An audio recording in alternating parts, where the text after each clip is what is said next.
आज हम सर्दी के दिनों में लगाई जाने वाली फूल गोभी से संबंधित जानकारी आपको वीडियो के अंतर्गत बताएंगे।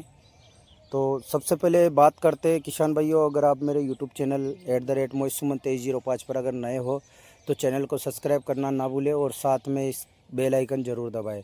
किसान भाइयों, आइए हम चर्चा करते हैं। कई किसान लोग सर्दी के दिनों में गोभी की फसल लगाते हैं। सब्जी वर्गीय जो क्रॉप होती है उसकी फसल बुआई करते हैं। तो इसमें अभी मेजर समस्या क्या चल रही है, जैसे अधिक टेम्परेचर की वजह से इसमें किस प्रकार की कौन कौन सी बीमारियां आ रही है, उनका कंट्रोल कैसे करें, इन चीज़ों की जानकारी मैं आप लोगों को इस वीडियो के माध्यम से बताना चाहूँगा। तो बने रहिए किसान भाइयों मेरे यूट्यूब चैनल पर। मैं आपको बताऊं, जैसे ये आप गोभी का प्लॉट विजिट कर रहे हो, इसमें बहुत सारी समस्याएं इसमें देखने को मिल रही है। जैसे एक तो गोभी के पत्तों के ऊपर जो ये काले काले से धब्बे आप देख रहे होंगे, ये बैक्टीरियल फंगल के जो संकेत हैं। इसके ऊपर बैक्टीरियल डिजीज़ जो आती है उसकी वजह से ये देखो इस प्रकार से, ये देखो काले काले विस्फोट से बने हुए हैं। और इसमें कहीं कहीं जगह पे सफ़ेद मच्छर का भी अटैक, जो इसमें एफिड का भी अटैक देखने को मिल रहा है। और इसके साथ साथ में बात करेंगे हम इस गोभी की फसल के अंदर किसान भाइयों, और भी समस्याएं भी इस बढ़ते टेम्परेचर के हिसाब से देखने को मिल रही है। इसमें क्या समस्या देखने को मिल रही है, इस चीज़ के संदर्भ में भी हम आगे बात करेंगे वीडियो के माध्यम से।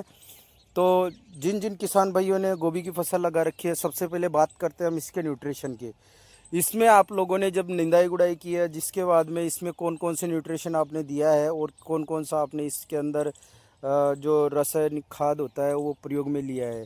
तो बात करते हैं सबसे पहले इसके अंदर सबसे मेन चीज़ होती है कि यूरिया की जो मात्रा होती है बिल्कुल लाइट अवस्था में डाली जाती है। और इसके बजाय आप इसमें जैसे माइक्रोराइजा हो गया या जैसे और भी काफ़ी सारे दानेदार युक्त जो खाद आती है, जिसमें आप सबसे बेटर NPK माना जाता है, जिसमें नाइट्रोजन, फास्फोरस और पोटास तीनों चीज़ें इसके अंदर मिलती है। और इसके साथ साथ में इसके अंदर आपको क्या करना है, जैसे जैसे किसान भाइयों आप इसमें फर्टिलाइज़र डालते हो तो उसके साथ में कोई भी फफूंदीनाशक दवा या पाउडर का प्रयोग ज़रूर लें, जो जड़ में पहुँच जाए। जिससे क्या होगा कि आपके फसल के अंदर जड़ों में लगने वाली अधिक बारिश की वजह से या अधिक नमी की वजह से, क्योंकि इस बार अधिक बारिश होने की वजह से भूमि के अंदर अभी नमी की मात्रा बिल्कुल बरकरार है। और देखो ये सब्जी वर्गीय फसलें ऐसी होती है, इनमें हर 8 दिन 12 दिन 15 दिन के अंतराल में इनमें पानी की सिंचाई करनी पड़ती है। तो अधिक पानी की व्यवस्था की वजह से इसके अंदर जड़ों में सेप्रोफोफाइट फफूंद जो है वो एक्टिवेशन में रहती है। तो इस चीज़ को दूर करने के लिए हमें क्या डालना चाहिए, ये भी मैं आप लोगों को इस वीडियो के माध्यम से बताऊंगा। तो आइए हम बात करते हैं, चर्चा करते हैं कि इसमें क्या डालना है हमें।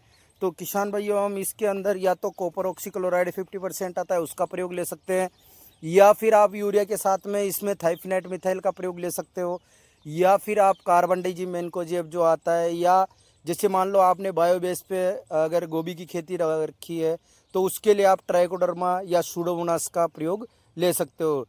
ये चीज़ें फफूंदीनाशक है। ये अगर आपकी मिट्टी के अंदर, सोइल के अंदर अगर नेमेटोड की भी समस्या होगी तो उसको भी दूर करेगी। तो इसके साथ साथ में आपको क्या करना है किसान भाइयों, जैसे आपने इसको फर्टिलाइज़र पहुंचा दिया है, देन उसके बाद में आपकी फसल आगे इम्प्रूवमेंट में जा रही है।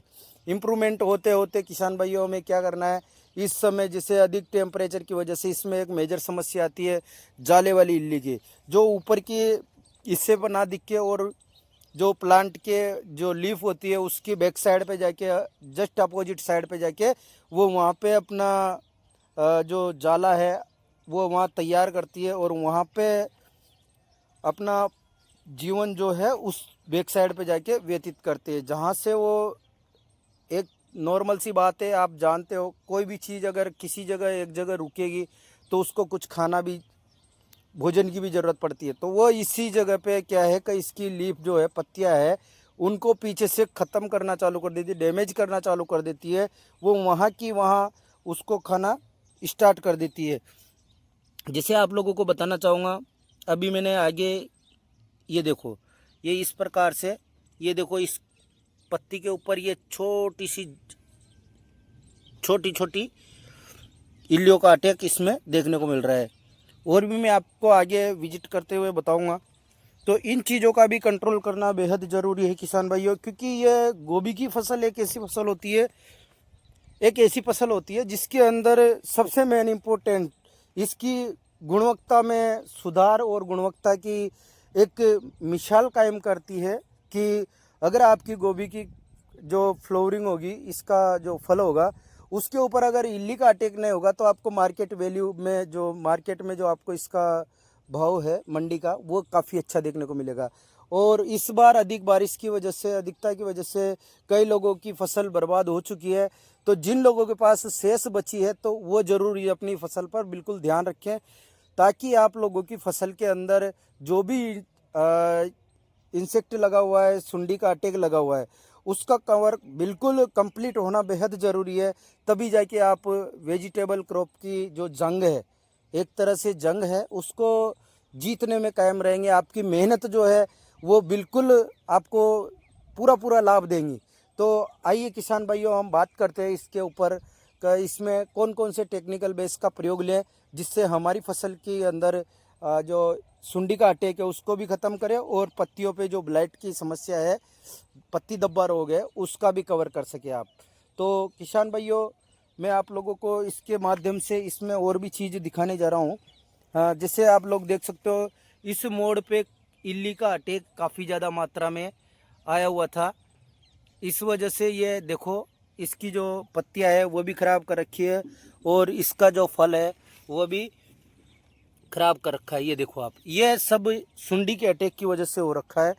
तो किसान भाइयों, इसका उपचार कैसे करेंगे हम, आपको मैं बताता हूँ। कि जैसे मान लो अगर इल्ली का प्रकोप ज़्यादा देखने को मिल रहा है, तो उसके लिए आपको क्या करना है, सबसे पहले नॉर्मल अवस्था में इसको जो परवेनोपोस प्लस साइपरमेथ्रिन 40% प्लस 4% जो आता है, उसका प्रयोग ले, या फिर इसके बाद में अगर जैसे मान लो आपको छोटी अवस्था में डालना है इसको, या डाइमेथोएट ले सकते हो, या फिर आप इसके बाद में इसमें जो इमामेक्टिन बेंजोएट आता है 5% वाला उसका प्रयोग ले सकते हो, या फिर आप इसके साथ में इसके ऊपर आप जो बुप्रोएसिपेट आता है, जिसमें आपका मच्छर भी कवर होगा, और कहीं न कहीं कुछ मात्रा में आपकी जो सुंडी का अटैक है वो भी कवर हो जाएगा। और इसके बाद में अगर आपको जैसे मान लो जैसे जैसे आगे इसका प्रोसेज देखने को मिलता है, तो इसके साथ में आपको क्या करना है, कोई भी फंगीसाइड दवा का ज़रूर प्रयोग करना है, जिससे पत्तियों पे लगी काले धब्बों की जो समस्या है उसका भी कवर आपको देखने को मिले साथ साथ में। तो आप इसके लिए मैंने बताया हुआ है आपको, जैसे मान लो आप इसके अंदर फंगीसाइड का प्रयोग ले, जिसमें एजेक्स्ट्रोबिन प्लस डाइफिनोकोनाजोल ले सकते हो, एजेक्स्ट्रोबिन प्लस टेबुकोनाजोल प्लस मेनकोजेब, इन तीनों चीज़ का कॉम्बिनेशन आता है मार्केट के अंदर। इनका भी प्रयोग लेकर आप अपनी फसल को सुव्यवस्थित रख सकते हो। और बाकी बात करते हैं हम किसान भाइयों, इसके अंदर जो सुंडी का अटैक है उसके लिए आप जैसे मान लो आपने परफेनोपोस प्लस साइपरमेथ्रिन भी डाल लिया, इमामेक्टिन भी डाल लिया, फिर भी आपकी खेत के अंदर जाले वाली इल्ली का कवर नहीं हो पा रहा है, तो आप इसके लिए या तो कार्टाप हाइड्राक्लोराइड ले सकते हो, या फिर आप इंडोक्साकार्ब जो आता है उसका भी प्रयोग ले सकते हो। आप बिल्कुल अपनी फसल के अंदर लगने वाली कोई भी प्रकार की जाले वाली इल्ली हो, या जैसे तंबाकू इल्ली हो, या फिर फल छेदक इल्ली हो, फ्रूट बोरर जिसको बोलते हैं, सभी प्रकार की इल्लियों को आप कंट्रोल कर सकते हो।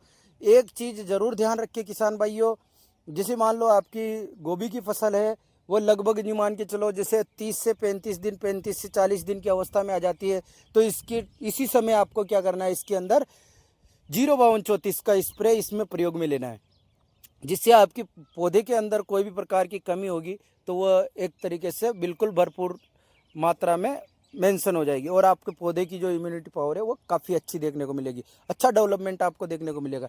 और इसके साथ साथ में एक चीज़ का ध्यान और रखें, आप स्प्रे चाहे कोई सा भी करें, पर उसके अंदर सिलिकॉन बेस्ड चिपको जो आता है उसको ज़रूर मिलाएं। उससे क्या होगा कि देखो, हर पत्ती पे हर स्टम्प तक आपकी दवा नहीं पहुँचे या नहीं पहुँचे, पर उस सिलिकॉन बेस के माध्यम से वह इसकी पत्तियों की सिराओं के माध्यम से वो पूरे पौधे को पॉइजन युक्त कर देगी, और उससे आपकी जो फसल है उसके कोई से भी हिस्से में आपके फसल के ऊपर इंसेक्ट का अटैक नहीं मिलेगा।